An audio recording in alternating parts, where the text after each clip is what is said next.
What happens when a system we rely on every single day just stops? In late 2025, India's largest airline, a company that was basically a symbol of efficiency, it just completely fell apart. But here's the thing, this wasn't bad luck. It was a symptom of a much, much deeper problem, a global blind spot in how we manage the very systems that run our world.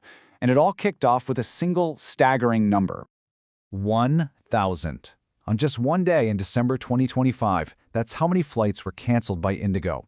And remember, this is an airline that controls nearly 2/3 of India's entire domestic market. It was an absolute catastrophe, leaving hundreds of thousands of people totally stranded. And this was the immediate financial fallout.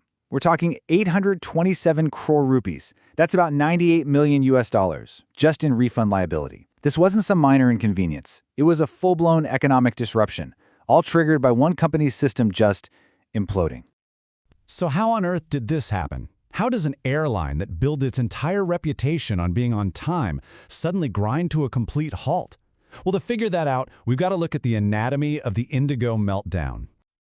Okay, and here's the ironic part. The whole crisis was actually kicked off by a move to make flying safer. India's aviation regulator, the DGCA, brought in new rules called Flight Duty Time Limitations, or FDTL. The whole point was to fight pilot fatigue, but they accidentally pushed the airline system right past its breaking point. And the pressure from these new rules was intense. These weren't just vague suggestions. They increased the mandatory weekly rest time by a third. They slashed the number of really demanding night landings by 2/3, and they even expanded what legally counts as night duty. Each one of these changes dramatically shrunk the available working hours for every single pilot. And right here, this is the core technical failure. See, the airline depended on this really sophisticated software to manage its incredibly complex flight schedules. But when these new, much stricter rules got plugged in, the algorithm just couldn't solve the puzzle anymore. It couldn't figure out how to assign pilots to planes. The very system designed to create order ended up creating total chaos. But here's the kicker. This was not a surprise. This disaster was completely foreseeable. 4 months before everything fell apart, a parliamentary committee literally told the regulator to rigorously monitor the rollout. Then, the pilots' own union warned them that the airline was already too short-staffed to handle the new rules.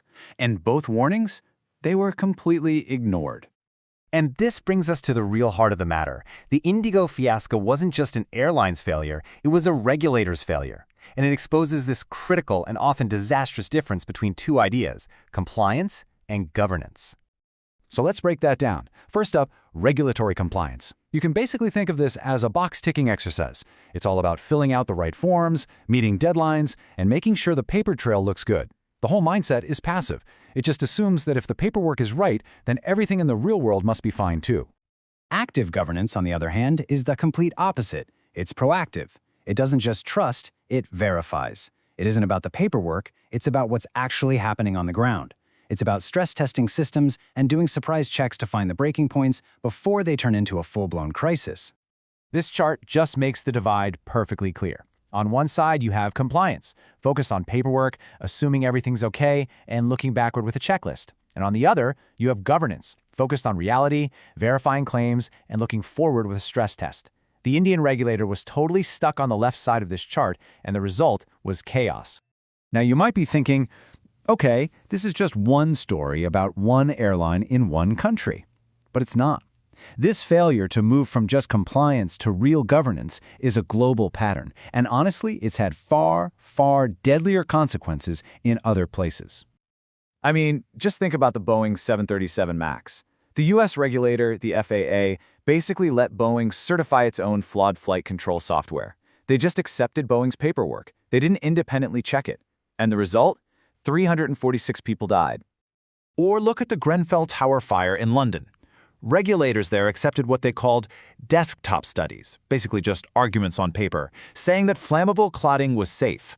They didn't do a simple physical fire test, and that failure to check reality cost 72 people their lives. The collapse of Silicon Valley Bank, it followed the exact same script. U.S. regulators knew the bank was at risk from rising interest rates.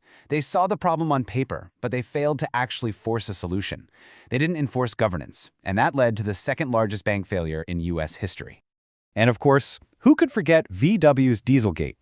Regulators were using this predictable, repeatable lab test for emissions. So, Volkswagen just programmed its cars to recognize the test and cheat. The only reason they got caught is because independent researchers did what the regulators hadn't. They tested the cars out in the real world, on the road. So here's the crucial point.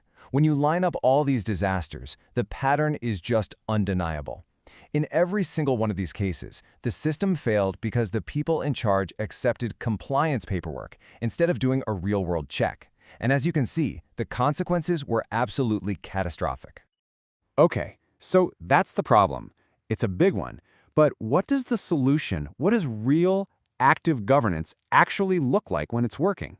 Well, fortunately, there are some great models out there that show us the way. Europe's Aviation Safety Agency, ESA, has a fantastic model. Their inspectors don't make appointments. They just show up, unannounced, and inspect foreign aircraft right there on the tarmac. They use data to target the airlines that seem riskier, they can ground a plane on the spot, and if things are bad enough, they can ban an airline from the EU entirely. That constant threat of a surprise check forces everyone to be ready all the time. And here's the data that proves it works. The U.S. Food and Drug Administration used to give foreign drug facilities weeks of notice before an inspection. But when they switched to unannounced surprise visits, boom, they found more than double the rate of serious problems. Just showing up without warning revealed the truth. So, what does this all mean? What's the core lesson we should take away from the Indigo meltdown and all these other global failures? Well, it really comes down to a very old and very wise principle. The way forward seems pretty clear, right? Regulators have to conduct readiness audits before big changes happen, like what should have happened with Indigo. Surprise inspections need to be the standard, not the exception. And those entities that are too big to fail actually need more scrutiny, not less. And finally, we have to protect and even incentivize the whistleblowers inside these companies because they are often our last line of defense. If you take just one thing away from this whole explainer, let it be this. Compliance is theater. It's the performance of looking good on paper. Governance is about reality. It's the actual act of verifying that things are safe and that the systems really work. And this really leaves us with a final thought. From the planes we fly in, to the banks that hold our money, to the buildings we live in, our entire world runs on these incredibly complex systems. The Indigo crisis is just a stark reminder that we all need to be asking a very simple but vital question. Who exactly is doing the routine check?